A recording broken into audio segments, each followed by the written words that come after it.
to our session today. My name is Perry. I'm based in the South African office. Just before we start with the topic of the day or the session, I just want to quickly sort of like advise you on a few things. So the topic for today will be large-scale evaluation of existing reinforced concrete buildings for seismic retrofit. This will be presented by Dr.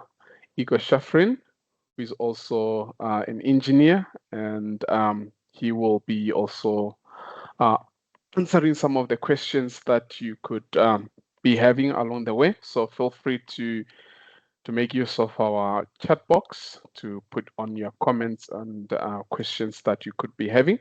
So just to avoid notifications and sounds that will be coming, so just ensure that you go on to disable them by following the following instructions.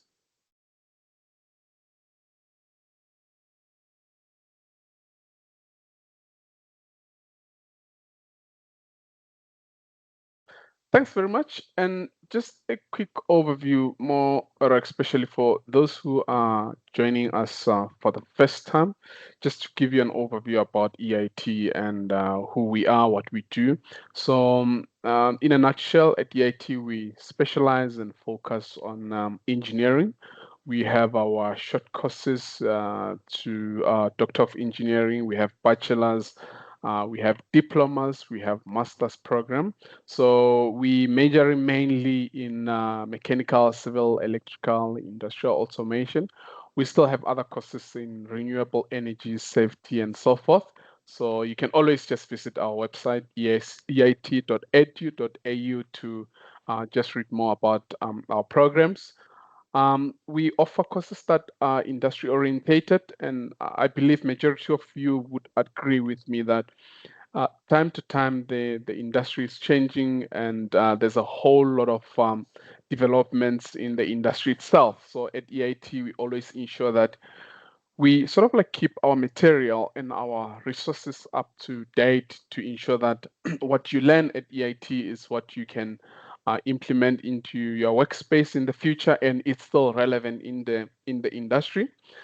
We just like any higher education provider in Australia, so we accredited one with PEXA, which is Australian government, and we also have some of our programs that are recognized under 3 engineering accords, which is Dublin, Sydney, and Washington.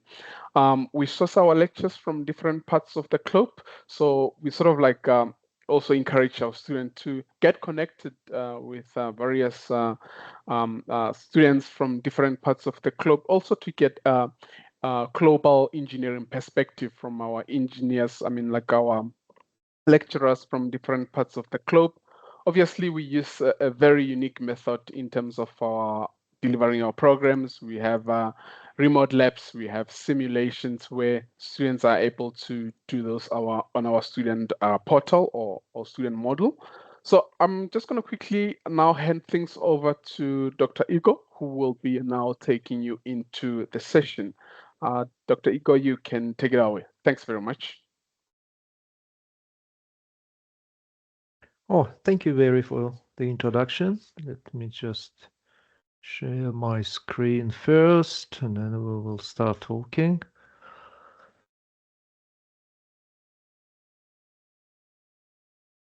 Take control, right? I need to take control.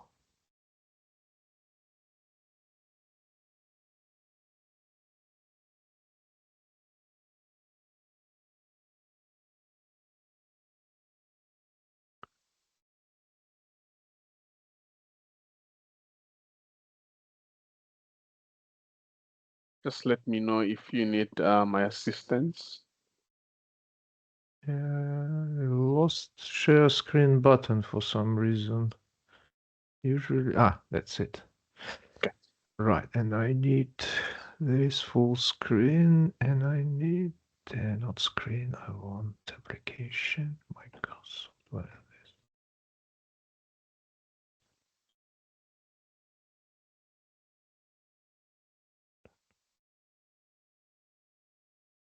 The screen is fine.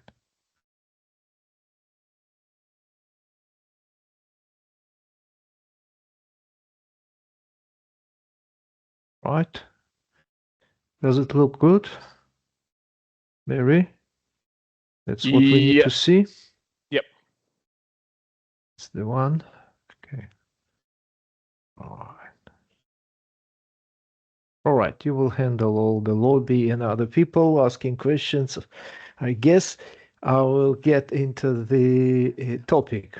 So, what we're looking at here, large-scale evaluation of existing reinforced concrete buildings for seismic retrofit. So first, I would like to acknowledge my colleague, structural engineer Moab Mehdi is here on this first slide. Moab has 20 years of experience designing engineering structures. He was a former student of mine. He is pursuing the doctorate degree at the moment in the area of seismic design. So the methodology I'm presenting here is based on the data acquired by Moab in his engineering practice. So essentially the examples and the data are all real, and the proposed procedure supposed to help practical engineer in assessing and designing a retrofit for substandard reinforced concrete buildings. All right, so okay, there are a couple of administrative slides, so we can follow them. Disable sounds pop-up notification. It will help you to watch and hear. So what's the next part here? I'm not 100% sure. Yeah, that's how we will manage this Q&A session right at the end. So you can post your questions under the Q&A function in the top right. Well, it's probably gonna be in Teams, not Articulate, not this specific app. Right. About EIT, Barry did this part as well, so I'm not gonna do it again. And he has presented himself as well. I do have I started my work experience back many years back in Russia. That's where I was born. And I moved a couple of countries, so I have quite a lot of different experience. You can look at this later because I prefer to focus on the seismic retrofit. All right. So in this webinar, I will introduce you to an alternative approach to the assessment of earthquake resistance of existing buildings and the evaluation of requirements for seismic retrofit. Well, the main idea behind this approach is that instead of assessing individual structural components, we evaluate the whole building, the entire building. And we use nonlinear static pushover analysis, which is a known tool in the area of structural engineering. So we define the earthquake resistance of a building as a ratio between the total energy that a structure can absorb at existing state and the energy in its ideal upgraded state. So we'll use this ratio to estimate the required retrofitting. And there is another main idea here that the retrofitting we propose in terms of stiffening. I will explain shortly some details of this. So I will start this webinar with a brief discussion of current approaches to seismic retrofit. Then I will move to the characterization of typical RC substandard buildings and based on the real data. Then this data will include summary of results obtained by non-destructive tests, which we collected in this study, right? So next, we will look at the methods of assessment of earthquake resistance. We will look at the two most common methods. And then we will I will introduce you the alternative approach, which we call large scale evaluation approach. Then we will establish the seismic demand for an existing buildings, how to do this and how we propose to do this. And the final part, I will demonstrate how this procedure can be applied for the seismic retrofit of a real existing building.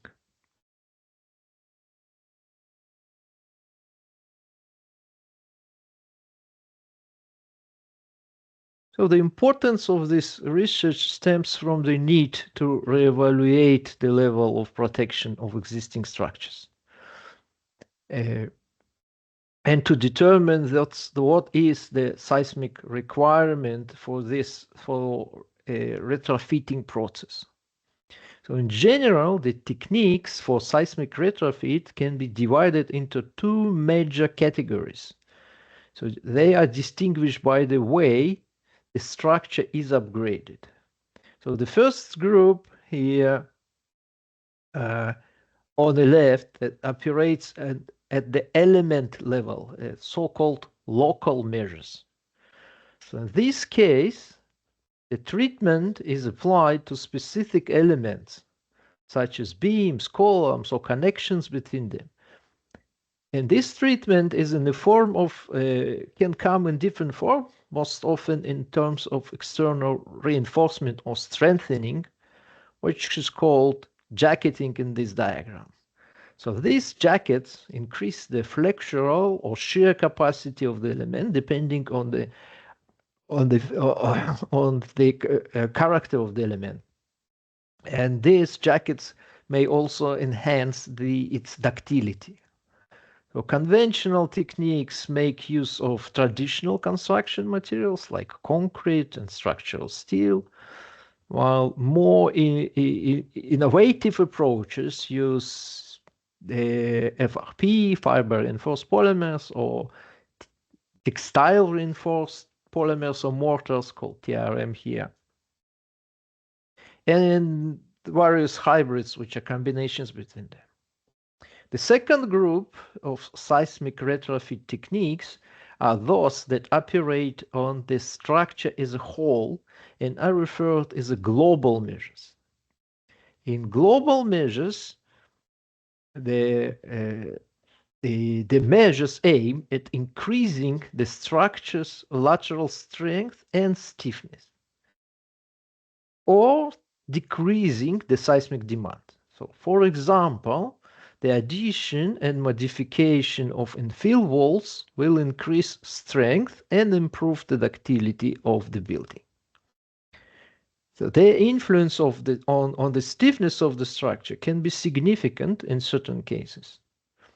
This, however, is only a weak version of shear walls, which would provide considerable improvement to the structural stiffness in this case. So another way to improve lateral stability is addition of bracing system, also listing here. And the bracing system can also include some active damping systems. So the braces can act as dampers as well. This method is very beneficial.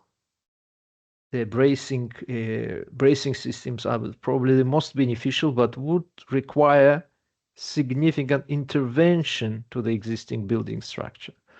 So installing on such elements will require shutting down the building. The externally added shear walls provide significant stiffness, and they can be easier implemented. The last on this list is the seismic isolation, which can be used to reduce seismic forces.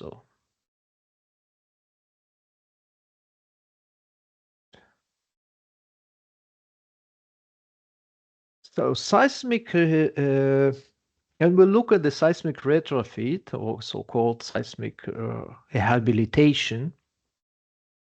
usually starts with identifying seismic deficiencies.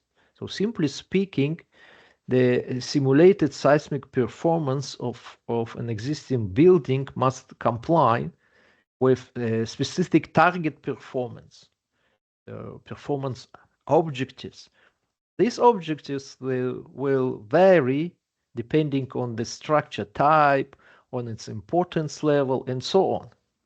In most international standards, the measurable performance objectives are defined in terms of interstory drifts and stability coefficients. Right. What is it? All right. I will skip the identification of performance objectives and I will concentrate on how we actually uh, uh, how we can assess the existing building and how we can arrive and how we satisfy these performance objectives. They can, which well can be different, but the procedure I'm advocating here is quite universal for these cases. So the current approach, let's start from the understanding how it's done in practice most of the time.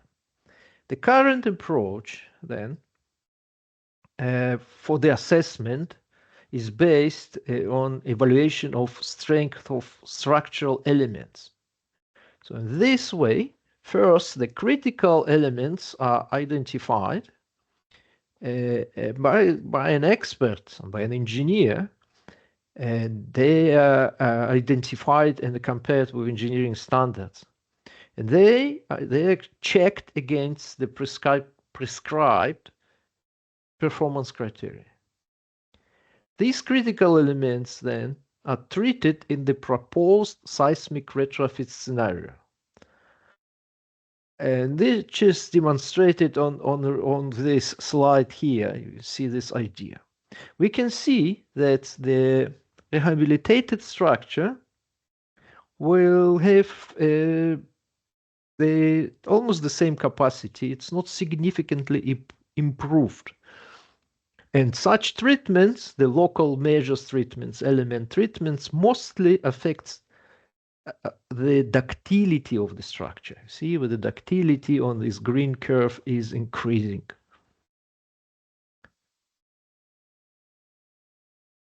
All right. The strengthening, external stiffening, sorry, start again. The external stiffening of the building, on the other hand, will improve both the capacity but might reduce the target displacement a little bit, which means reduce a little bit the ductility, but it's not necessarily so, depending on the scenario. So the two main points that I'm arguing about here. The global measures imply minimal intervention into existing structure. And it can provide significant enhancement to the seismic resistance, like what we see here on this diagram. This, of course, will require the assessment of the required levels of enhancement, which will lead actually to my second point, that the required retrofit by the global treatment can be quantified. And the upgrading costs can be assessed. So in the following 20 or so minutes or 30 minutes, I will present to you the approach that my colleague and I developed. So we'll start with a survey of existing substandard buildings, an analysis of their performance, and they will use a typical frames, which we obtained from the real data, to demonstrate how we can quantify the seismic resistance and how we can find and we measure the amount of required retrofit. Let's start here from characterization of typical RC substandard buildings. Right. to define its the benchmark structure for evaluation of the applicability limits of different assessment procedures. So we'll start with a survey of typical structures. So we surveyed 18 seismically substandard buildings with similar structural system. They all built in Israel, so these surveys from Israel. And they built there between 1960 and 1980. The survey included geometry, inspection of structural systems, and series of non-destructive tests to measure the material properties of concrete and reinforcement steel and reinforcement ratios of all structural components. So all these buildings are conventional RC structures from 3 to 4 stories and an open floor. Very typical, not only for Israel, for all different countries. These structural systems in Europe appears in quite a lot, less in Australia. Australia has seismic hazard, so probably it is not as relevant here in the other places. So we're looking at the 3 to 4 stories and open floor. So structural arrangement consists of 2 to 4 load-bearing frames and non-bearing infill walls. The RC frames are made of drop edge beams and small section columns. What you see is quite small sections, probably the 50, 60, 70 years ago. There was an idea of saving on the size of the sections. So we can see the sections only 200 on 300 mils, 200 on 500 for the beams, which is not really big. And the amount of reinforcement, but the amount of reinforcement is fine. The connection columns, though, have limited resistance to bending moments and inter-story drifts. So what we've got there, the following numbers here, you can see concrete strength is relatively low. The significant degradation, it is 18 megapascals only. Reinforcement ratios in cross sections ranging from 0.3 to 1.25%, which is not bad. The frames are, we consider them on pin support due to very limited resistance to bending at the base of the columns. Connecting beams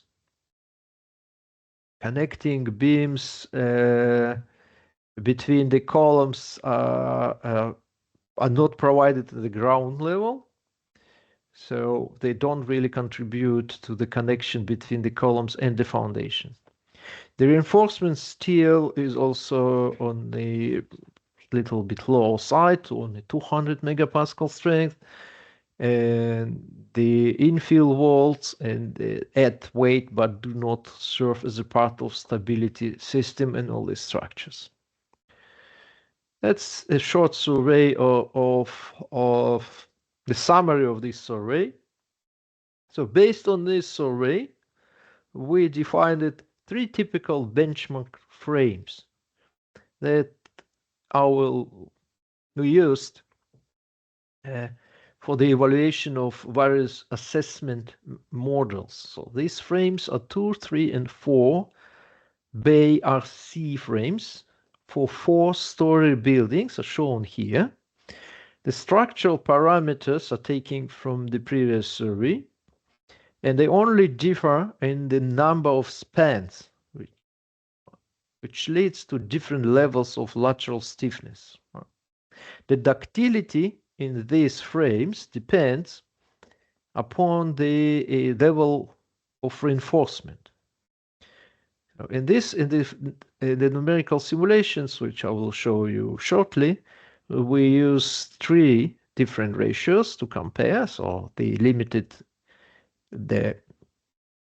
low bound 0.3%, and 0.8% in the middle, and 1.25% the highest reinforcement ratio measured.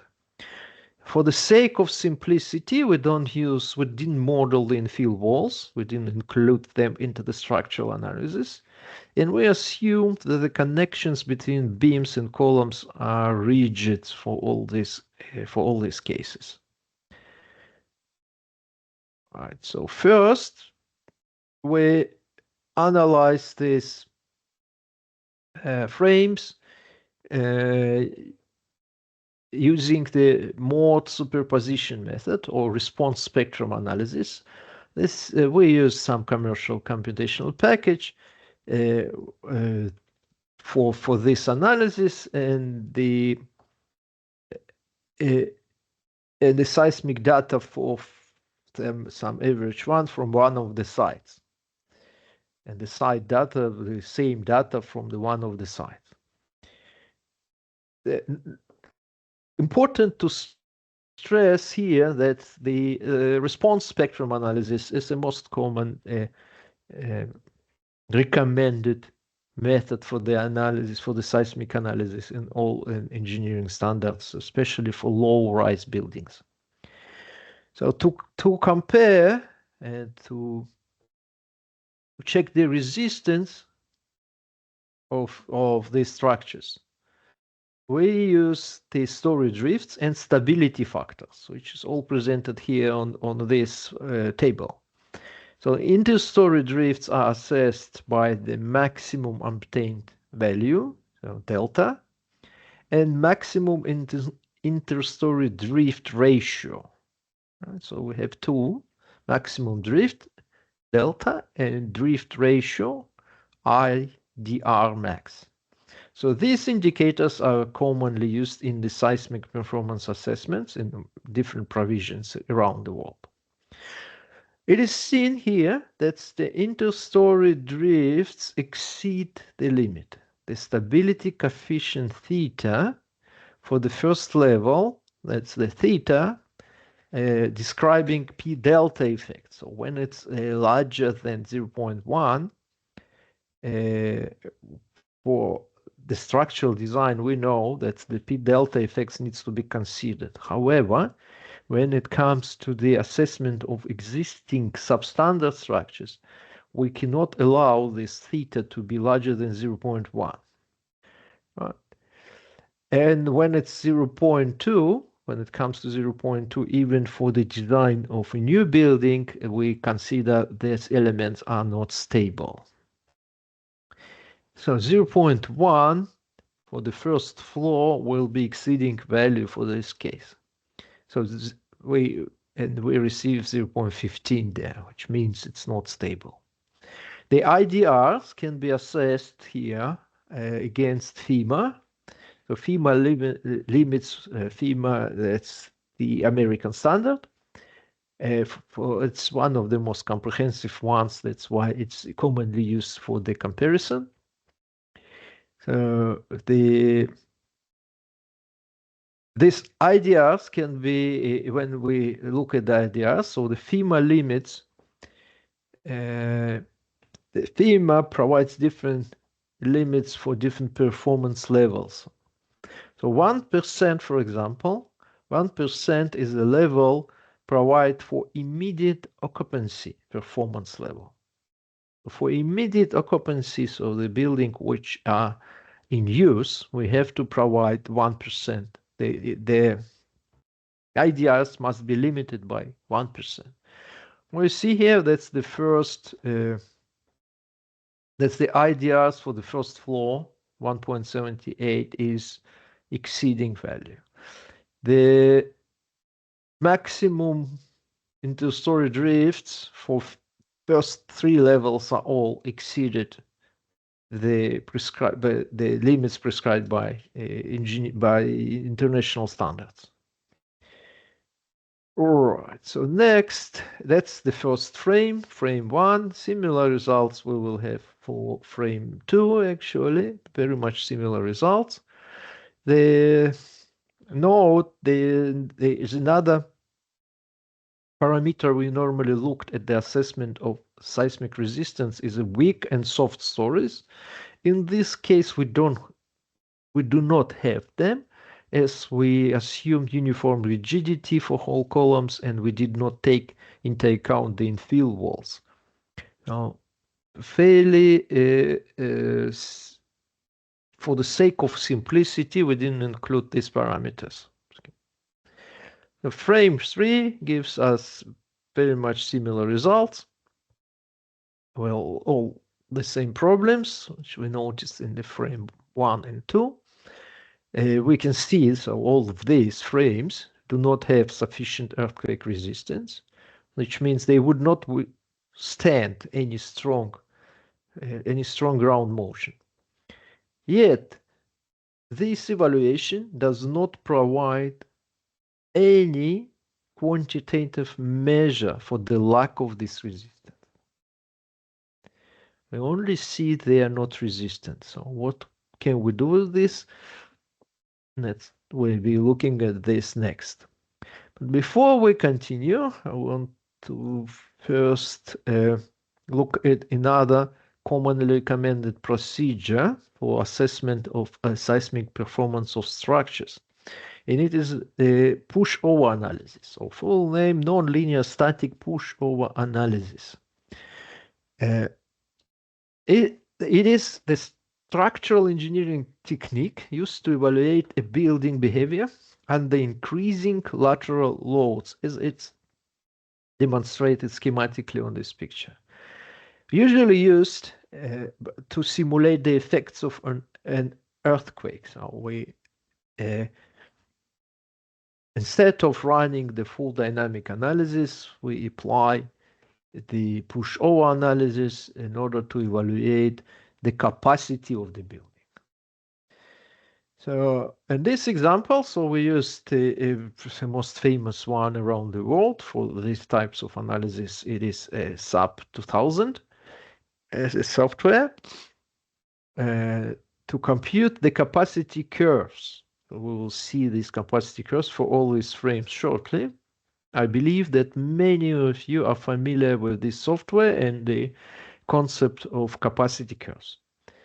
So how the nonlinear static pushover analysis is carried out. So first, the structural model of the building is created. This includes defining the geometry, member, material properties, support conditions, which do not depend on any pushover data. So that's all the structural parameters. Then we define the properties and acceptance criteria for pushover hinges. We need yield strength of RC section. We need to calculate this for all sections.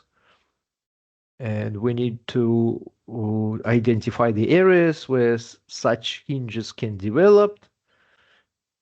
That's all needs to be set into the program. So in our examples, in the absence of concentrated loads, we assume that the plastic hinges could only develop at the joints of the frame. Then, as the first step of the analysis, gravity loads applied. After that, the lateral loads are applied by gradually pushing the frame in a single direction. The lateral load is distributed according to the first free vibration mode and is increased monotonically, pushing the frame step by step. This is static analysis. The capacity curves then plotted as the base shear versus the roof displacement. Like we see this example of such a capacity curve. Due to an incremental increased lateral load, so sequential yielding of element will happen.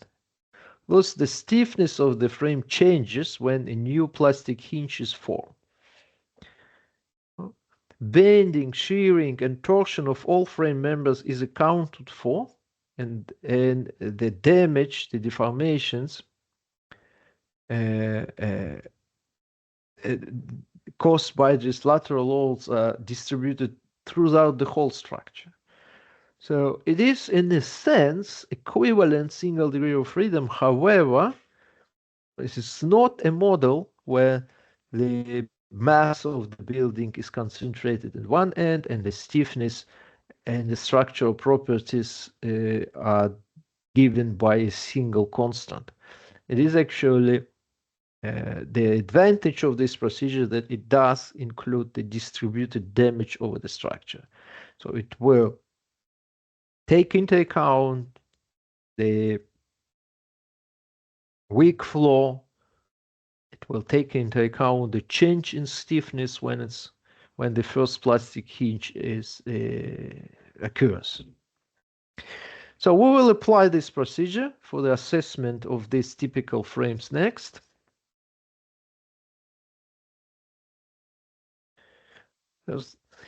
So I will look at the two most common methods for the assessment of earthquake resistance. The first one is the capacity spectrum method. So capacity spectrum method, in the capacity spectrum method, we look at the interaction between a capacity spectrum curve and the demand curves. That's what you see here. That's the first one is for the frame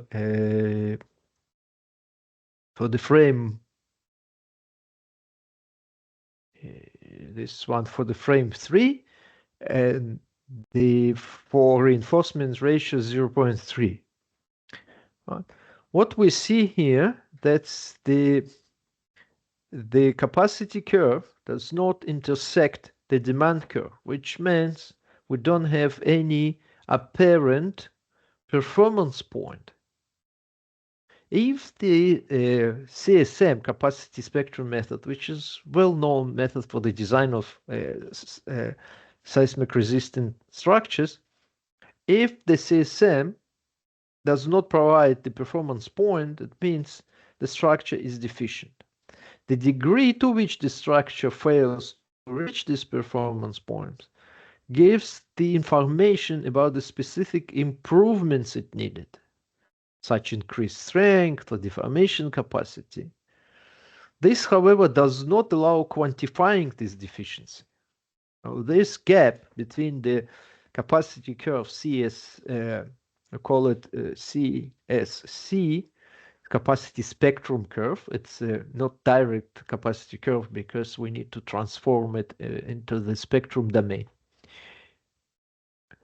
That's for the frame 3. For the low level of reinforcement, we can see when we increase level of reinforcement, we do receive limited performance point in the plasticity range, and when a level of reinforcement comes to 1.25, we do have this apparent performance point.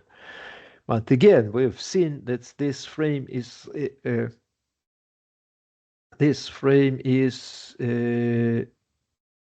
deficient, so substandard. So we need to identify this performance point can be used for proposing the retrofit for this frame. The important part here is that for the low ductility frames, the CSM did not provide the answer. So all these results are summarized again in this table for all frames. So the plots only for frame 3.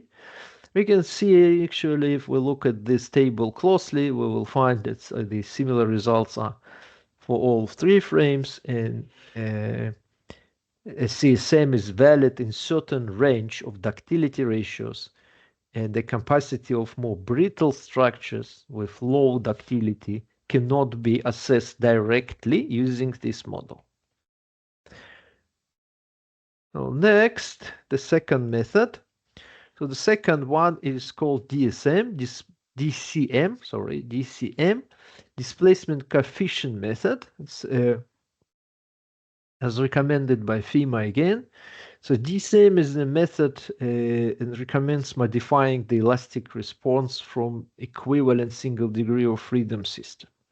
So we can use equivalent single degree of freedom system, or we can use capacity curve of the pushover analysis. So it uses a number of factors here, they're all listed, to modify. So these factors multiply the effective fundamental period, and it will give us the target maximum allowable displacement for the building at hand. Will give us clear performance indicator. We will focus on this part because by the idea of stiffening of the substandard structure requires the target displacement.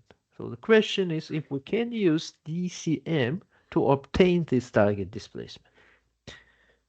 So there are a set of coefficients which are defined by the standard. You can read them through here.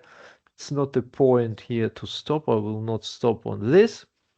So let's go on to the examples. We'll see. So we run this again on the frame 3 for different ductility levels.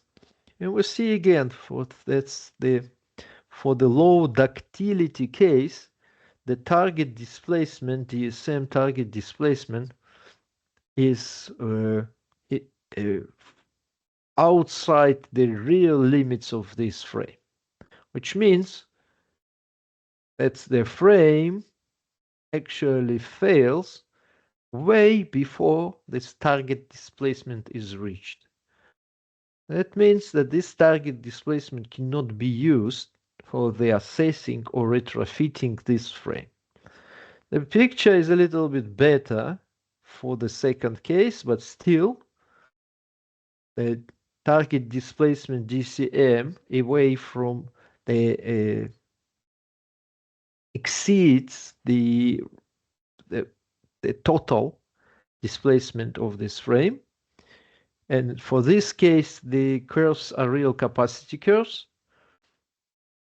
They will just idealize them and presenting them as a perfect elastoplastic. So we don't really look at the second and third hinges there. We wanted the first created point. When it's not really possible, like in this case, you can see that we actually decrease in stiffness, or we do present it here. And for the third case, when the ductility is with their higher reinforcement ratio, ductility is very low here, but this higher reinforcement ratio, we do have this target displacement from DCM, which can be useful. So all these results are also summarized in this case. Lots of different numbers here. So what we need from this table, we need the ductility ratios. So what we did, we introduced the critical ductility here. It's in the, I'm not sure if you can see the marker, probably you don't. It is mu critical, the ductility level. It is critical ductility which ensures that the target displacement is within the range of capacity curve. Like we've seen, it depends on the ductility of the structure.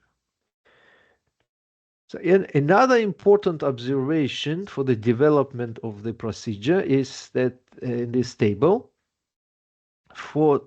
it can be seen that for a given reinforcement ratio, the displacement at the elastic limit varies little with respect to the stiffness of the frame. So when I go from frame 1, 2 to 3 for the same reinforcement ratio, the elastic displacement UE, which is the third row there, does not really change. This results validates the assumption. This results actually brings us to the idea which we will use in the proposed retrofit scenario shortly. What we say is that the yield displacement will not change if we increase the stiffness. So by increasing the stiffness, we do not alter the yield displacement of the frame on the capacity curve. We will see how we implemented it shortly. So going into the proposed procedure now, target ductility curve.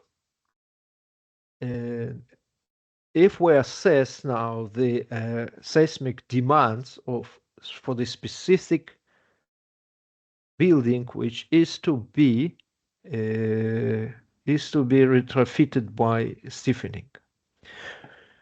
To define this seismic demand, we don't want to descend to the individual components of that. So what we have on this plot, we have the capacity curve of a existing building, which we assess based on the real structural data. Now, what we need the TDC curve. We need to know what will be the TDC curve for the ideal retrofitted structure, and that's the target curve. So how we can find this curve?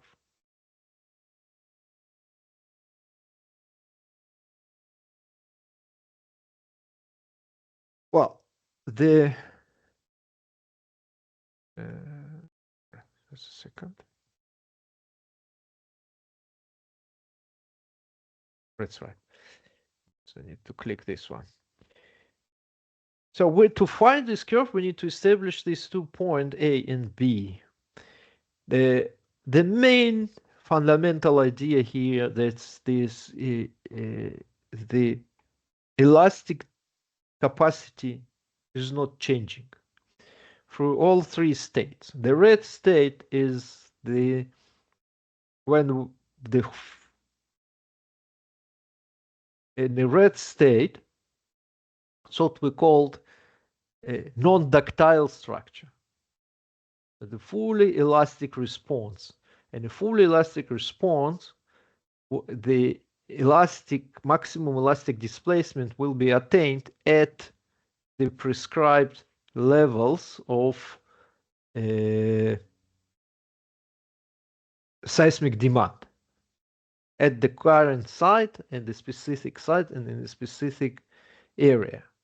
So this level VE max there, that's the maximum seismic force at the specific site. So to establish these 2 points, A and B, we need to know the VE demand and we need to find the maximum displacement, which we call TDC, target displacement. TDC curve, TD, right? UTD, target displacement. To do that, we will use the energy balance. We say that's the elastic energy of the corresponding non-ductile structure, which is here in red, equals to the total energy of the structure, which will be able to dissipate once it's retrofitted, which is blue here. So all this elastic energy can be calculated, can be given a final value, because the UE max, the elastic displacement, is known from the capacity curve, And VE max is the design force, maximum base shear force, which is calculated based on the weight of the building and the design spectral acceleration, as you see here on the slide. Now the question is, so we don't know the elastic displacement, elastic energy, sorry, the elastic energy. So the total energy to be dissipated is given here. You can see we just calculate the area under this purple curve, and the question which is left here, how to find this. Right. So when we look at this, when we equalize these two energies, we receive this equation. And the known parameters here is UE max, UE demand, and VE max, like I said. Unknown is a VE demand, so maximum shear force at upgraded state, and UTD, the maximum total displacement. So how to define this UTD at the safely manner? So we will call it safety target displacement. So how we actually find this limit displacement here? For that, we will need to go back to DCM again, and remember this critical ductility I mentioned. So we will have here three possible cases. So case one, then the ductility of the tested structure is greater than the critical ductility. In this case, DCM can be used to define this safety target displacement. So we can take this safety target displacement, go back to our energy balance, and find the demand. In case two, the tested structure is not ductile or almost not ductile. So in this case, the safety displacement cannot be greater than elastic capacity, which we call UE cap. So for this case, again, so the safety target displacement will become the elastic displacement. So for this case, again, we will go back to the energy balance and calculate the demand. So what do we do in this if in the cases which I demonstrated to you earlier, when the critical ductility is less than, so that the ductility of the tested structure is less than the critical one. In this case, DCM cannot be used, as we've seen. So it is target displacement greater than the total displacement. So you see this safety displacement needs to be determined somehow. So this can be done by using this idea. So we define here the ratio between the ratio between VE demand to U demand, which is essentially the slope of this purple curve. And we say that this distance on the back between UTD and UP cap should be the same as the distance between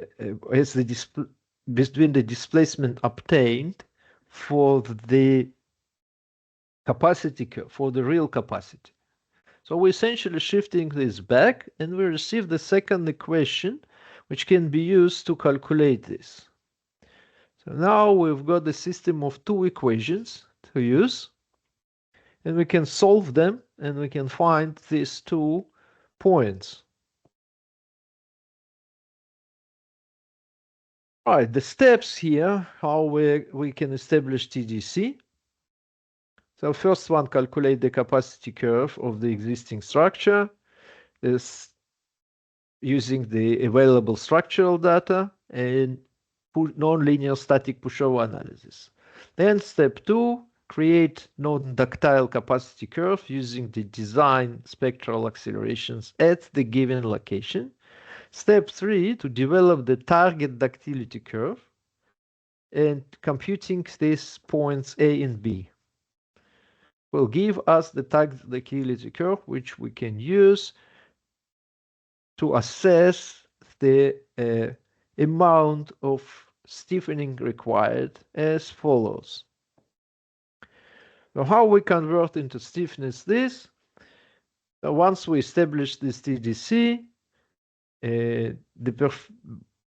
we can calculate the additional stiffness which we need to add to the structure using these fairly simple algebraic manipulations that you see here on the slide. In simple words, that means once I established this TDC curve for a specific structure, I will be able to calculate this delta K, which I will need to add to this specific structure.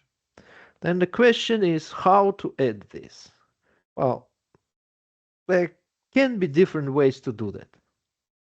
And that's now the time for the structural engineering creativity. So how we add this stiffness to the structure, it can be done differently.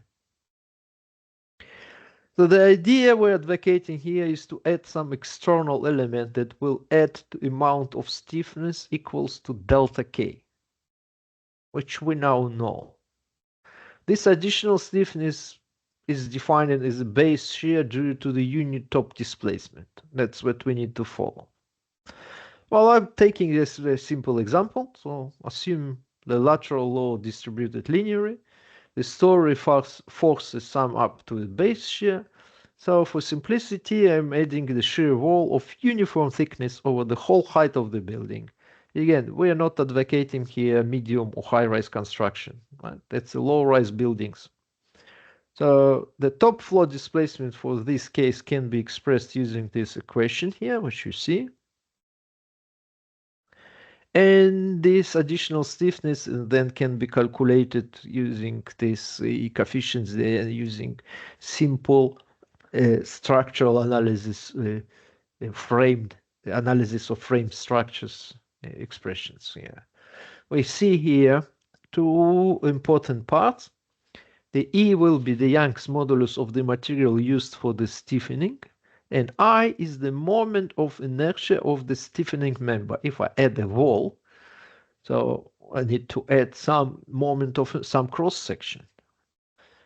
So the question is, what will be this wall? What will be this moment of inertia?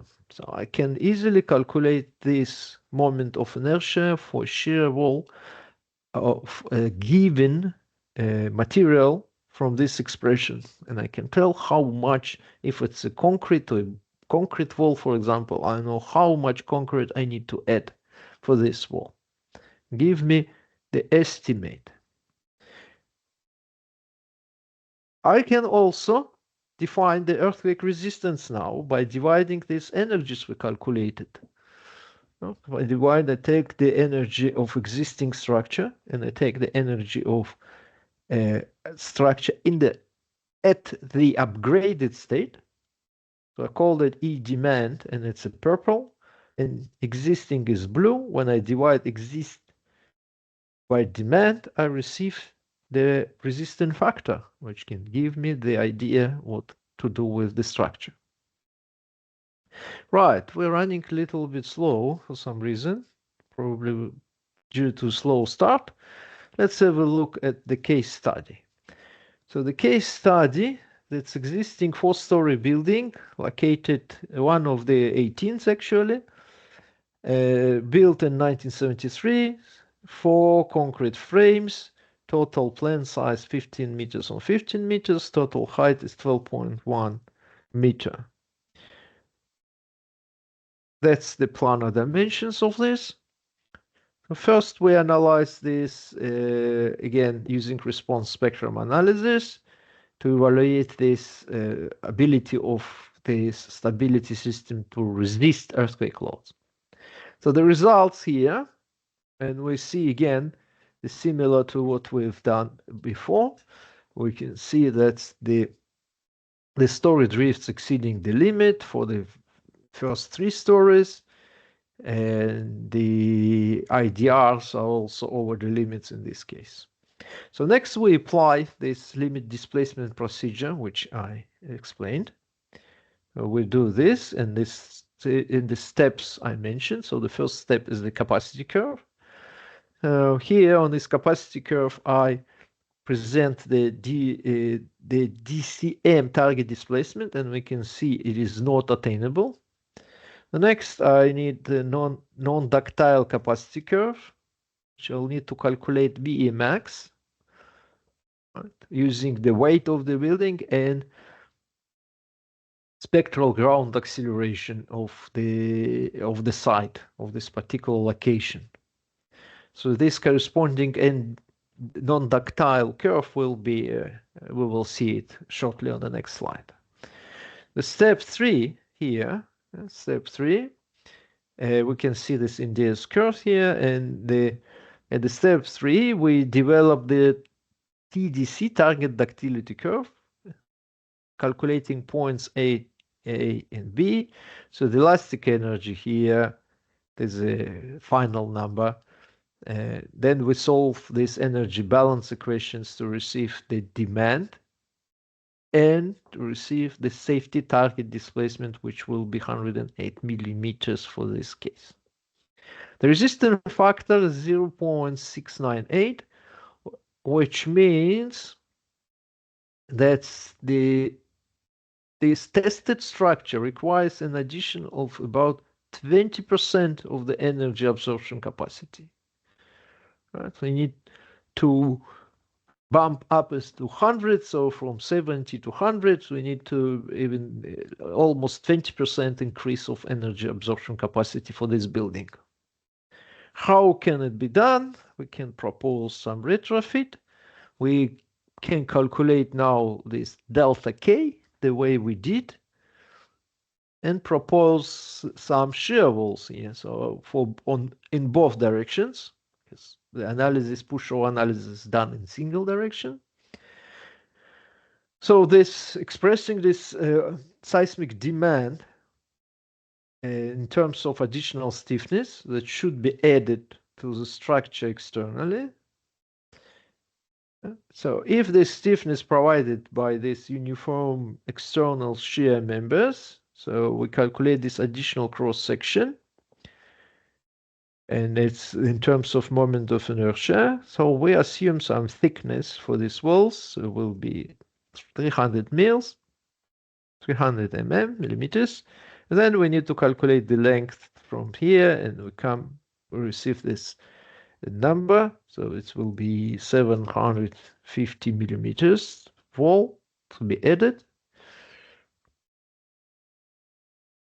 Now we obviously need to evaluate this proposed scenario to check the efficiency if it works. So we run again both pushover analysis and the response spectrum analysis, and we can see on the drift table, we can see that the drift's not exceeded, the P delta, the stability coefficients are very low, IDRs not exceeded, so we're all in the range of safe values. We also see that the capacity curve on the original and retrofitted structure shown here, we can see that's the retrofitted yield displacement and the original yield displacement are very close to each other, so within the reasonable margin, and only differ by about between 76, 77 to 78 millimeters. So it's I think it was less than 3%, which validates the initial assumption we made, which helped us to create all this procedure and create this valuation. So we checked the CSM back now. We can see the performance point now is here. Right? Before the retrofit, I didn't show it straight away. So before the retrofit, the CSM does not provide the performance point, which means that the seismic demand of the structure at hand cannot be determined using this method. And after the retrofit, we can see clear performance point, and which can be used then for the design, for the check of the components, which has to be done anyway. So this real life example used the case study showed that both methods prescribed by most international standards, DCM and CSM models, are not able to provide the assessment for this structure with low ductility levels. And in this design, in this case study example, we see that the seismic resistance we assess is only 70%. Right. So the proposed retrofit scenario we base on the predefined amount of stiffness, and we didn't need any preliminary guess design. So we didn't need to run the iterations. Guessing the design is this amount of volts will be enough, so we can, and that's how it's done in practice now, based only on experience. We can add here a wall that big, and then we run the analysis and we see if it stands. But we don't even know if we overfit and we overdone. Alrighty, coming to the end. Messages to take home. The seismic retrofit of existing structures can be achieved through the global stiffening without treatment of individual components. The seismic resistant factors can be expressed as the ratio between the amount of energy and existing structure that the existing structure can dissipate to those an ideal upgraded structure would be able to dissipate. The ideal target structure can be obtained by defining the limit target displacement based on this energy balance, which is fairly easy to calculate. The amount of stiffening required to achieve this ideal energy absorbing capacity defines the seismic demand. Both seismic demand and resistance factors depends on the structural properties of this existing structure in the seismic conditions and the location, without any general and with no generalization for the whole area or anything like this. So there's some references here, a couple of papers which I showed you in the beginning, some plots, and they mostly FEMA as a standard. Questions? We are open for discussion. How do I get?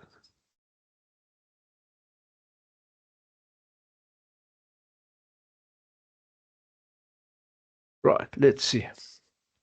I couldn't look at the questions at the same time as presenting. Let's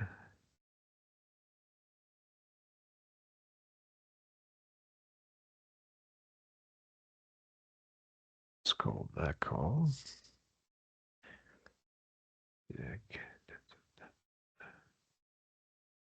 How you get certificate? That's Barry will help you.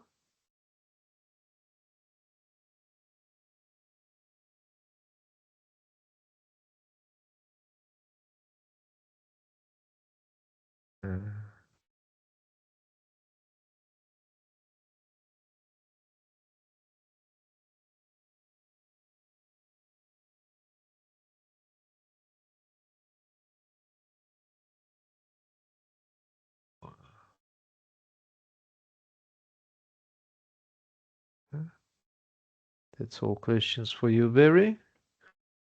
I still don't see any.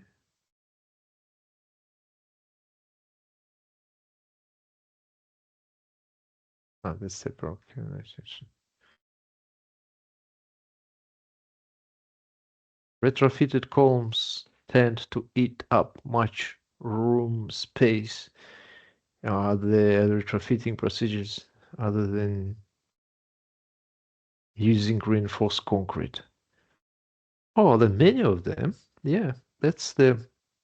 So the question was, retrofitted columns tend to eat much room space. Are there other retrofitting procedures other than using reinforced concrete? Well, I will not get into most general answer. I just following, advocating for this procedure. Yeah. The idea is to add external stiffness, right? So essentially, you're not adding the column inside the building, you're adding it outside. So external walls. You will obviously need the space for that. So it doesn't have to be walls, it doesn't have to be a covered wall. It can be a skeleton frame around the building as well. The idea is you don't need to shut down the building for this, and you don't actually lose the area inside the building. So you don't have to use reinforced concrete. That's my other answer. All modern materials will work in the same place. So everything I was talking about, the structure is reinforced concrete, but the material used for stiffening can be steel, can be modern composite materials.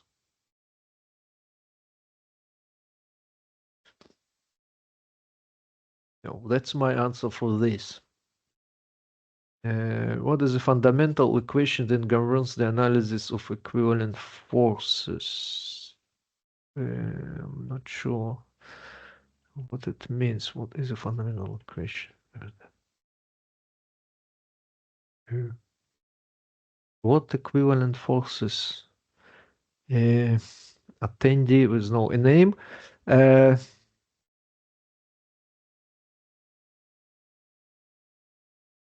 Mm, I'm not sure what the question is about. Fundamental equations that govern the equivalent forces. Which seismic forces? The seismic force is we usually describe in seismic engineering, in earthquake engineering, it's base shear. So it is the base shear is calculated as the total weight of the building times the spectral acceleration. That's the maximum base shear. Now, that's how the response spectrum method works. Now, the time history, full dynamic analysis works a different way because it takes into account the acceleration history from historic earthquakes. Can also use synthetic earthquakes, which will be based on prediction models. Right. I'm not sure what you mean, but that's probably my answer.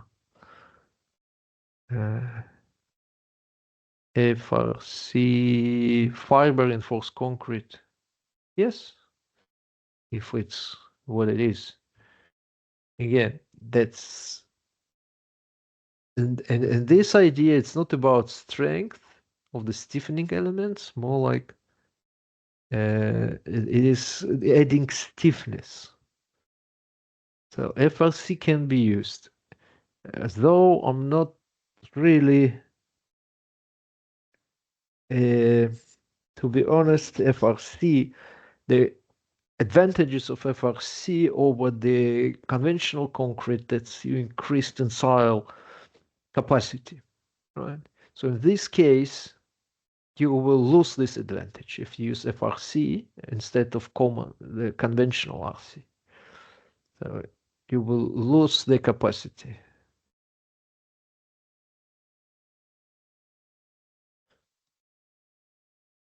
Question again, this research and work is geared towards reinforced concrete structures, approach applicable to other materials, mass timber, engineering, bamboo. Very interesting question. It is indeed question. I believe it would, but we haven't checked it yet. Right? So my answer wouldn't be certain. I believe it would give you the indicator. But there is a certain differences in ductility behavior of steel and timber structures and development of plastic hinges. So there's certain difference in this, and I cannot tell you how much effective it is will be in this case. But it's been checked on concrete structures. The beauty of all this is this kind of novel study, but it can be applied even today because we don't go against any standards on earthquake engineering. In the end of the day, just giving you a tool how to assess the amount of reinforcement, how to compare different scenarios for different buildings, actually, not different scenarios, different buildings.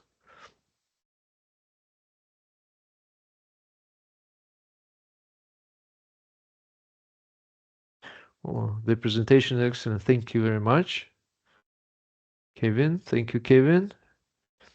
And like the certificate, Barry will help you.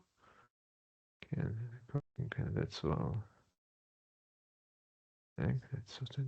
For seismic analysis, we used ETABS, we used SAP 2000.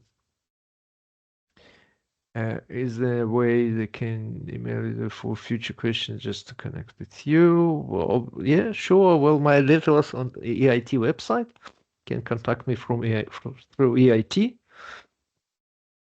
Absolutely no problem. Thank you very much. Fiber material durable, the same is fiber material durable, the same as RC. Fiber material. If you mean fiber reinforced plastics, it's completely different area. And I love this area of use of novel composite materials in constructions. They are more durable, but nothing is cheaper than RC. That's the problem of construction industry at the moment. It's all novel materials. They're cheaper today, but in the long term, durability, corrosion resistance, and so on. So I believe personally that in some time, I will not tell exactly as a proper prophecy made, you don't tell when it happened, but someday in future, we will not use steel as a reinforcement material. We will still use concrete, but we will not use steel as a reinforcement material. It will be fiber reinforced composite materials. And we will use all different types of jacketing and so on. More nutrition than normal concrete. Yeah, that's right. Yeah, I agree. Like I said, it can be used. The question is, what's the advantages? And I'm saying that you're probably losing the advantages of FRC, most of them, for this purpose. Doesn't mean you cannot use them.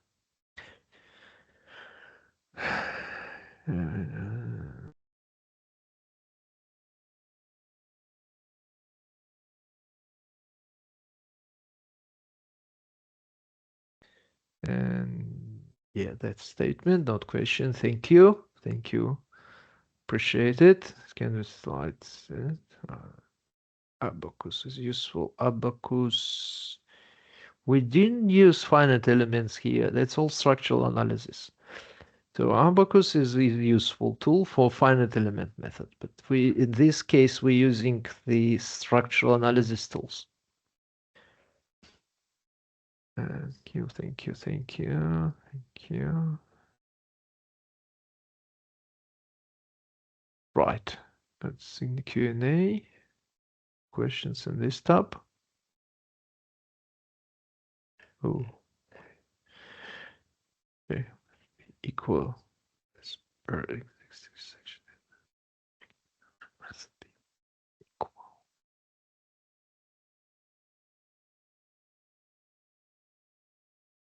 Jacketing is is the local treatment. Must be equal as per existing section reinforcement. The question is too general for me. I'll be honest. Jacketing, well, depends what material you use, right? So it will be existing per equals per existing section reinforcement. You mean if you use what? If you use FRP for strengthening? No, it's not. I don't agree with this. I can tell you, no. No. My answer is no. It can be in some particular cases, but in general, no. Jacket reinforcement, which I guess you mean strengthening, externally applied strengthening on the elements. No, the models, they are different. No,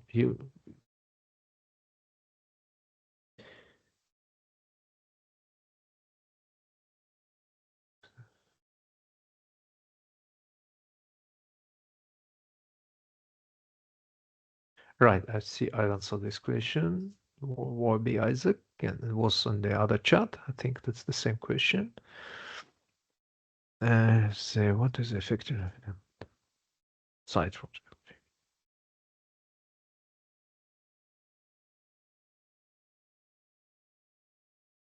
Check. We need to replace still there, but it's the current use is current use you will inject and reinforce and inject some stabilizing materials to reinforce foundation. The steel jacketing needs to be replaced there still for reinforcement. It is the effective retrofitting of the foundation. I will not lie to you. I don't have the answer. What will be the most effective? No, I don't. I need to check this. To get more knowledge about this topic, there are plenty of.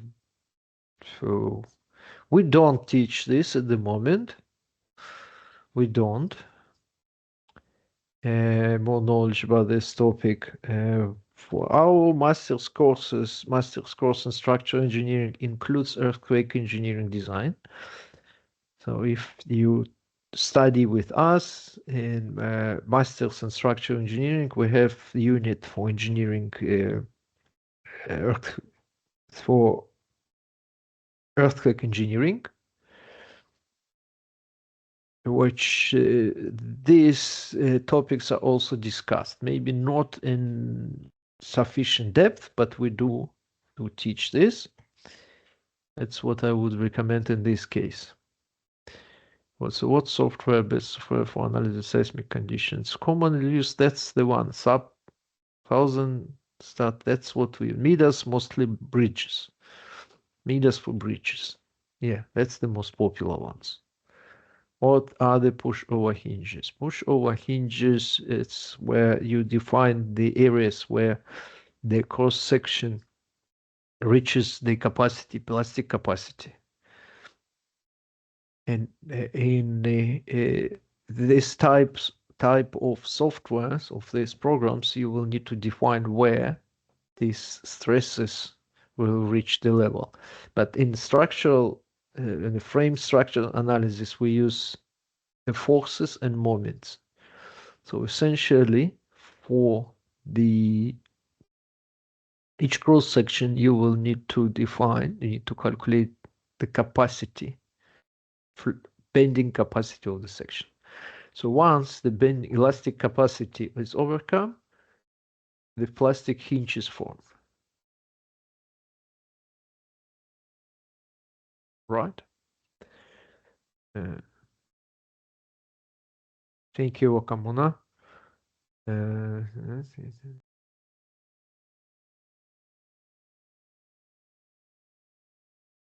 I believe the presentation will be shared. I think that's what we did in the past. this. The certificates, Barry will help you with certificates.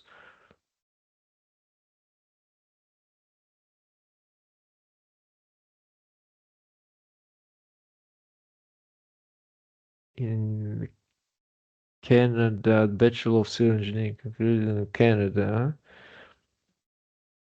Again, Barry probably would be the better to answer this question. Accreditation, we do. We have the, which one is it? Washington Accord. So it's probably, yes. The Barry already answered, right? So I don't need to.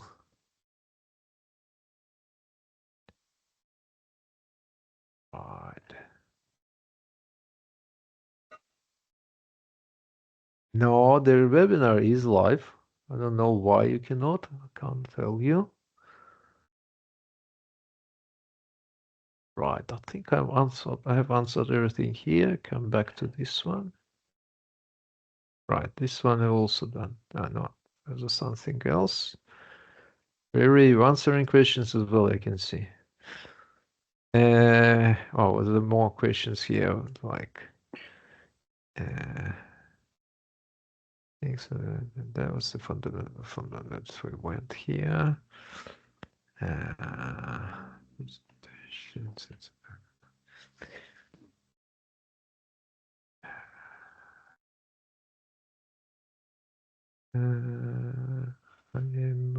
Thank you for them from Philippines. Plan to acquire hopefully next year. Well, looking forward to see you. Don't know your name. Anyway, still looking forward to seeing you among our students.